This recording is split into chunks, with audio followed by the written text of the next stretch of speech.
Let's go.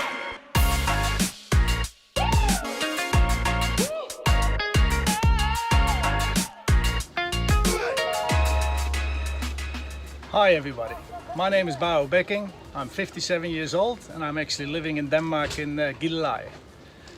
As you can see right now, I'm not at home but actually in Palma de Mallorca. In about an hour's time we're getting ready to go on the water, so just having time to do quickly a session with HiQ, and I hope you will love my story. Of course, one of the first questions always get asked, how do you become a skipper? Of course, that's quite a bit of a process. It's not only that you just have to start from the beginning, you have to start from scratch. And that's in sailing, it's no different. You have to go through all the positions on board, and very often with sailing it's you're going to the hardest place first, and that's actually right on the front of the boat. That's what we call the bow. That's where the sail's getting changed, and one thing what is really important, you get soaking wet. So the older guys, the guys in the back, normally don't like that, so they're getting the youngsters to do that. And then you just have to work your way all the way through the boat to what I call the back of the bus. The back of the bus, that's where the management is, but that's quite a process. Just going back in history, I did my first round the world race in 1985-86, and the boat was designed by a Dutch famous yacht designer called Rolf Rolleck. Maybe for the sailors under you know him from the Alinghi fame from the America's Cup. And he actually got me a job in Germany. For me, of course, it was just a dream came true.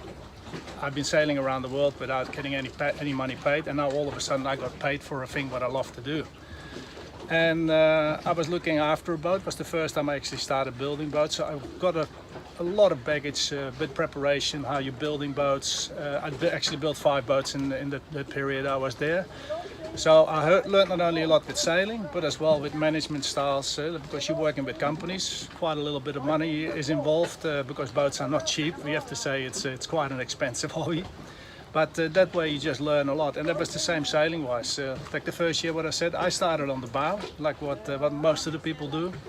And then the year after, I got the opportunity actually to start trimming the mainsail. And the mainsail is like the engine of the boat. It's the biggest sail you have. It's always up, or nearly always up, or you can reduce it a little bit when it's very windy.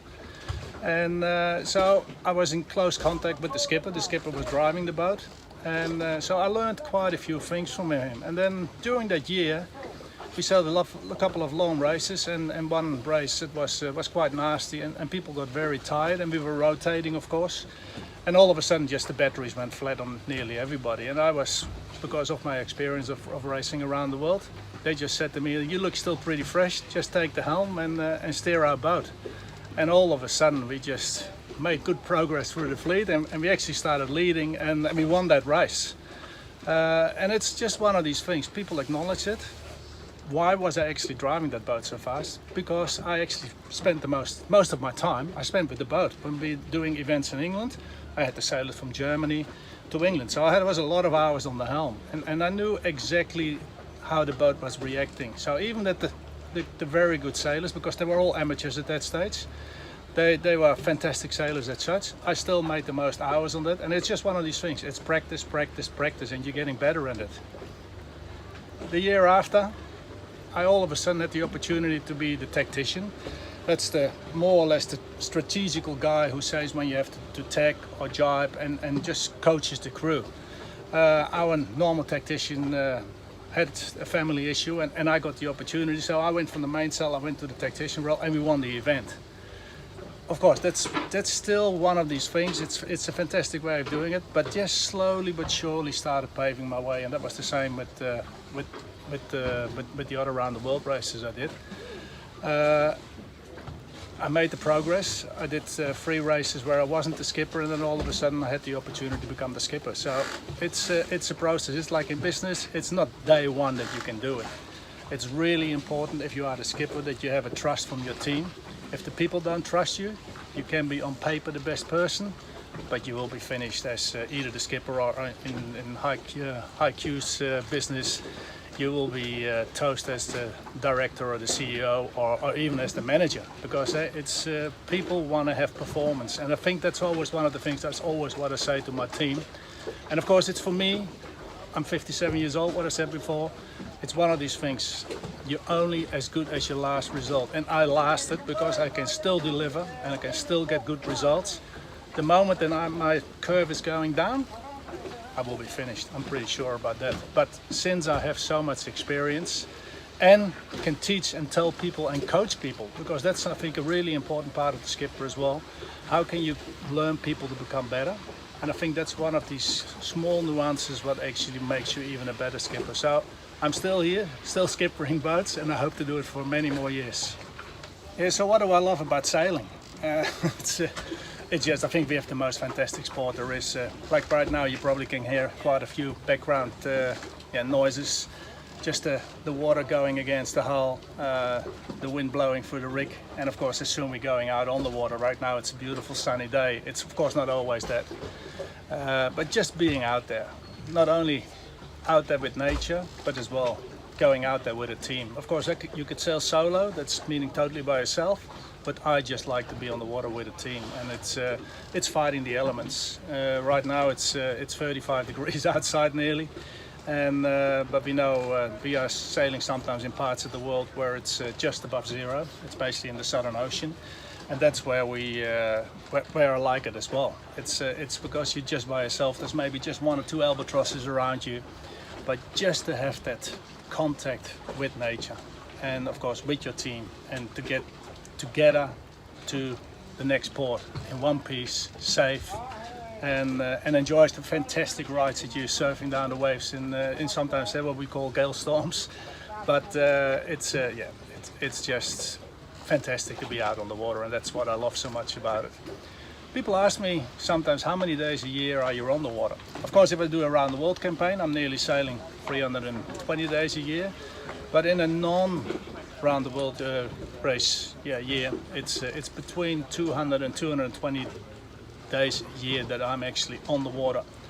It's not always racing, it's the majority is racing, but it's very often you do an event, like if we have a week event, like what we're doing right now over here. This is only a trainings event. We normally arrive like 3 or 4 days before, just do practicing, work as a team to get better in the crew maneuvers, work on your boat speed, and just get already the level really high, so that on the day one from when the racing really is starting, that you are up there with your performance. And this year I actually did only 2 really races. They were in the Caribbean. One was with the Volvo 65, where we sailed last year as HiQ under. And maybe people remember last year we broke the record around Gotland. HiQ was our main partner. The boat was called HiQ. And we set a new record after, I think it was nearly 30 years. We won all the trophies, whatever, on handicap, first boat in, I think we won 9 or 10 trophies. So that was a fantastic way to finish that race. But actually this year, the same time when we broke the Gotland Runt, we actually did a around Denmark race. We said that the record has been set in 1989, and we actually broke it with, I think, nearly 10 hours this year. It has been a huge hype because, of course, there's not a lot of sports, and even like Danish television was sending live, and in the beginning of August we're getting 2 programs of 20-25 minutes each. And so that will be, it gave a little bit of extra asset to what sailing is, and people just loving it. How does the rest of the season look? As I said, right now I'm in Parma. We're actually having a training session here this week, just to prepare for the Worlds in the beginning of September in Porto on Sardinia. And it's one of these things. Last year we became 4th in the Worlds and 3rd in the Worlds, and of course we like to step up. The year before the owner, I wasn't there, was 5th. So it's one of these things. You try to become better. We won a big event last year, so when you're having that taste of winning, you just like to keep coming back. And of course that's one of the things. So we're putting a big effort in this week, because most of the guys, there's half the crew is amateurs. They don't have time basically. It's just for us professionals. Normally you sail from one event to the other event, but even like for some of the professionals now, it's different, because some of the guys haven't been sailing since the middle of March. In that sense, I've been lucky. Yes, I sailed the Round the World race. Maybe the people all know there's the Volvo Around the World race 8 times. I think they call me the guy who's done the most. Is there coming a ninth time? I hope so, because I just love the sport. Like what I said before, just the challenge. Of course, there's lots of challenges. The biggest challenge and the hardest part of the race is actually raising the funds. We have to be very honest about that. It's costing quite a bit of money, but it's a fantastic return on investment for the partners who are getting involved. But still, it is, you're talking 10, 12, if you have a really good campaign, 15 million euros. So that's a lot of money what you have to raise. Even that it's not my main job, I'm a big part of it, because I think I can sell it to companies in general. They like to hear like what I'm talking right now. What are the insights? What do you love about it? What is all the fantastic things? And that's what I say. That's what I like about the Volvo Ocean Race. It's first of all, it's a challenge to race around the world. It's you're sailing not only in nice weather. You're sailing through some really nasty bits of water. The Southern Ocean is most famous for it. But just imagine yourself right now if you would sail in the winter, because that's basically where we are. You sail in Stockholm. It's blowing 40-45 knots. The water is just 2 degrees. The air temperature is just above zero. In the mornings there's actually ice hanging off the railing. There's icebergs around you. There's massive waves, and of course you have moments that you just hate it. You really hate it. But I think that's the fantastic thing about us human beings, is that you forget it. I had plenty of times that I thought, oh, why am I doing this again? But then as well, I think it's one of these things how you can actually motivate your crew. So that's always what I told to them. Just realize, see where we are, look at the waves, look how we are managing the boat, how fast we are sailing, how fantastic we perform as a team. And of course, the team is having downtime, and at moments as that, I just tap them on the shoulders to say, just realize we're not the only ones out there. We have the competition. They feel now exactly the same. Trust me, they're having it very difficult personally maybe, but as a team, and that's why we have to dig that little bit of extra run in, because the trophy will be in the end, and that's why you do it for. You perform for winning. But we know just the Southern Ocean, because nature is so cruel, so harsh over there. The most important thing, of course, for me as a skipper is that I have to keep the boat safe. That's rule number one. Digitization, electronics. It's a massive difference. My first round the world race, 1985, youngster, was 22 years old. We got once a day a GPS position, once a day. And the other time of the day, if we wanted to know our position, it was with the sextant. Everybody knows the sextant. Maybe it's still existing, and it's still a fantastic tool. Imagine there's something bad happening with all the satellite communication. All the satellites will be switched off. If I'm on the middle of the ocean, I can work with the sextant. I will know what my position is, and I can bring the boat safe to the harbor. So there's still a lot of knowledge involved from the old way of sailing. We were sponsored in the first race by Philips, and Philips actually was the first ones who developed a telex who you could send over HF radio, long wave radio. So you had to make all kind of adjustments, and then we could actually send telexes from off the boat. It was very difficult, because especially like when you're in the southern hemisphere, there's sometimes the day when the reception is not very good, and you had to make a contact with a land station in the Netherlands. Some days you don't get any connections, and of course other days it was working pretty good, and then we could send updates from on board. I think as well in the harbors it was the first time ever that we had fax machines. So we could actually send pictures, not when we were on the ocean, but when we were in the harbor, we could send pictures from the team to the press. And maybe people remember, especially the older generations, it was very often there was a little headline in the local newspapers, boat, let's call it Philips Innovator, the one where I was sailing on, finished this leg in first place. 4 or 5 lines, that was it.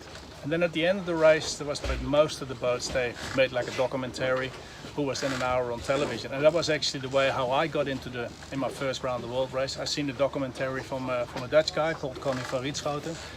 he sailed his boat Flyer, and he actually won the race. And I saw that documentary, and from that day I just said, okay, that is something what I like to do, and that's how I did my first round the world race with Philips Innovator. So it's a dream, and I worked onto it.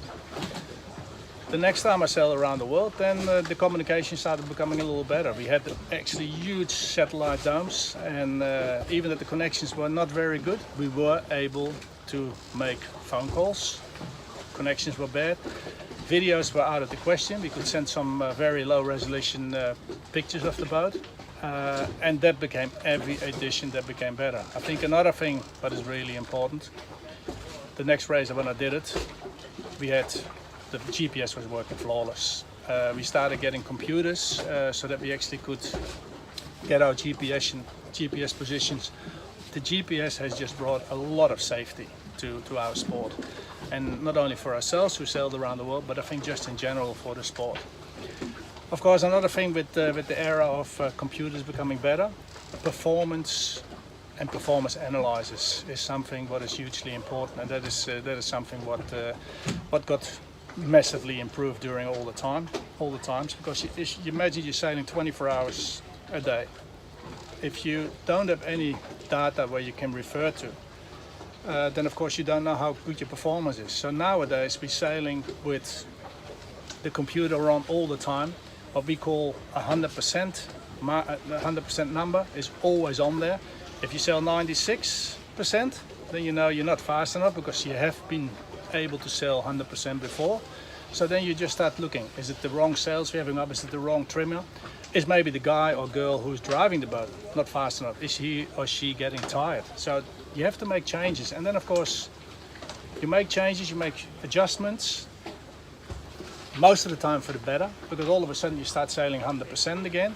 Maybe you start sailing 105, and that 105, if you sail that for quite a while on that angle, is when you're coming in the next harbor, you make your new analysis, you make what you call the velocity prediction program. That 105% comes for the next leg, your new 100%. So it's one of these things, technology is just getting better and better. And of course, it's one of the big things was just that now the satellite communication is so fantastic. Like in the last race, we could do live interviews, you can stream live from on the boats. And I think a really important part as well is that we've got now the drones. Remember in the last race, we sailed on the Southern Ocean, and we had one of these days with 40-45 knots of breeze, massive waves. It was freezing, but it was actually relatively clear skies. The sailing was just fantastic. We were in the lead, so we were a bit of a high, and I said to my onboard reporter, I said, we should get this footage out. I said, what do you mean?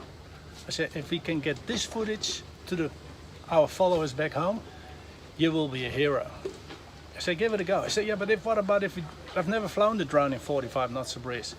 I said, I don't care, give it a go. I know you're very good at what you're doing. I gave him that confidence. He launched the drone and he made the most fantastic footage, and he got it sent off as well. That's one of the other things. And what I said, it's just one of these things. Sometimes you have to have that gut feeling to make a call. You have to trust your people. And I just knew if that footage will come to Volvo headquarters, that will be going out like a magnet. Everybody will see it, and just the amount of visitors and the amount of views what we had just from that little piece of footage has been just amazing. I think that piece of footage probably has paid the campaign already, because it was just remarkably. And of course, other onboard reporters started picking up during the remainder of the race, and you could see the footage got better and better and better. It's still one of these things, people can now a little bit imagine that you're sailing like that. It's amazing how it is. 24/7 you're on, and it's not only during the day, but this goes on during the night as well. If we only could give you that feeling as well from just the wind chill, get buckets of cold water over you, and be soaking wet, because you are soaking wet for 14 days. If we could get that to the listeners and the viewers in general, I think then our sport would be complete. So yeah, technology also in that sense has done a lot. Yeah, has the COVID-19 affected sailing? I think I would be stupid to say who hasn't been affected by it. But let me just go back a little bit in the time. When basically the COVID started developing, I was racing in the Caribbean. I did one race with childhood, the Volvo 65. And then the week after I was sailing in Antigua. And of course the news was going out that countries like Spain and Italy got affected really badly.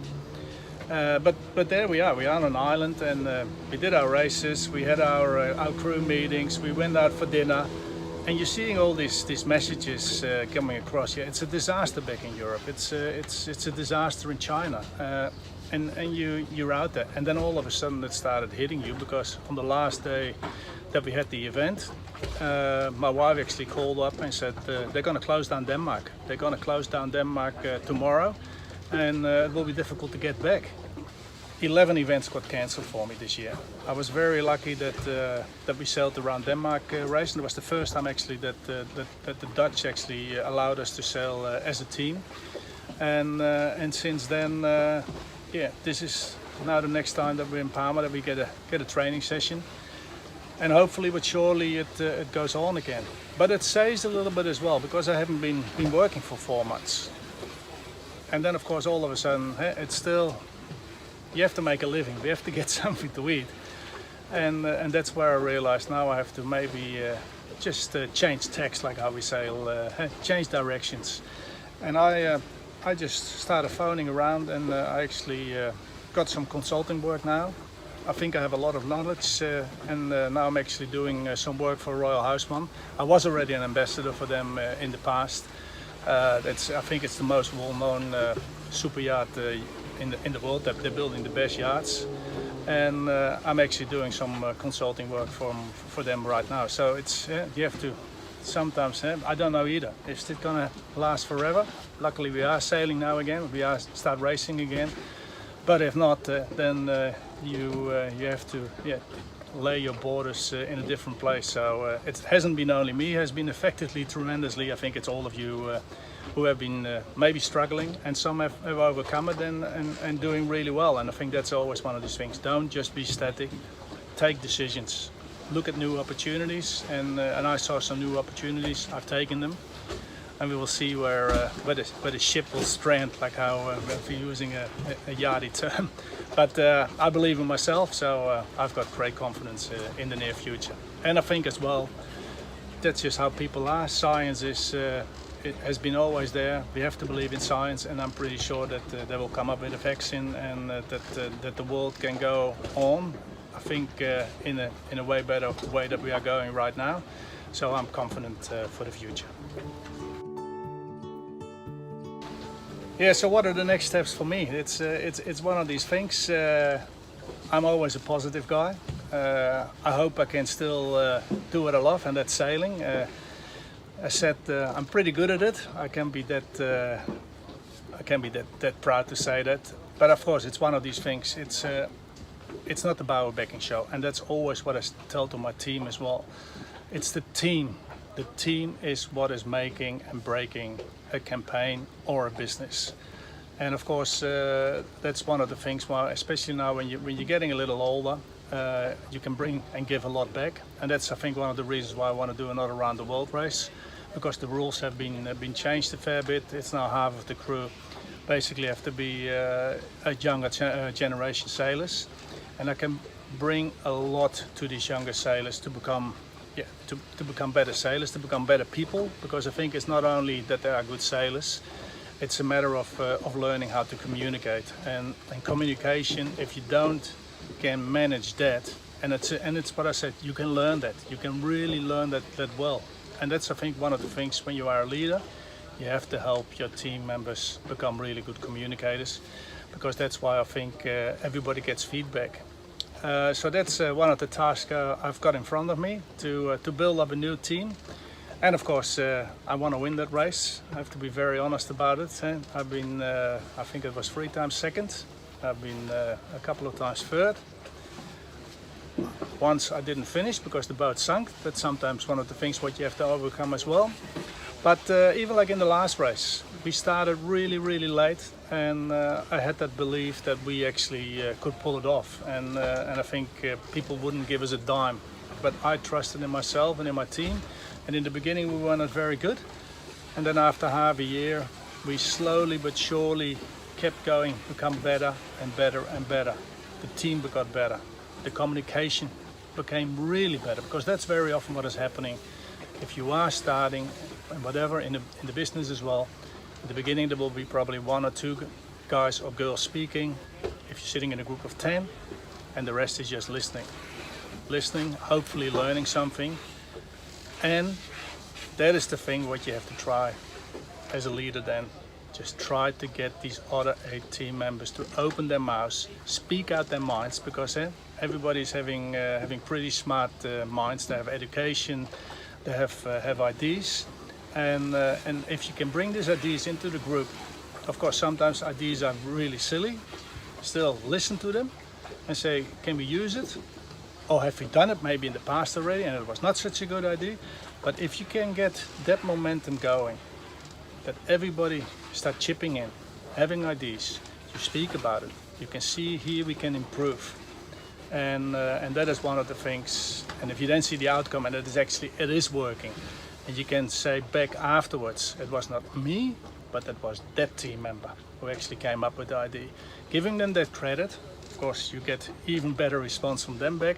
But I think that is something what I still like for my future, is giving to the younger generation, and to get the maximum out of them as individuals, so that we as a team can perform way better. So hopefully another race, first place, because that's what I said as well. You're only as good as your last result.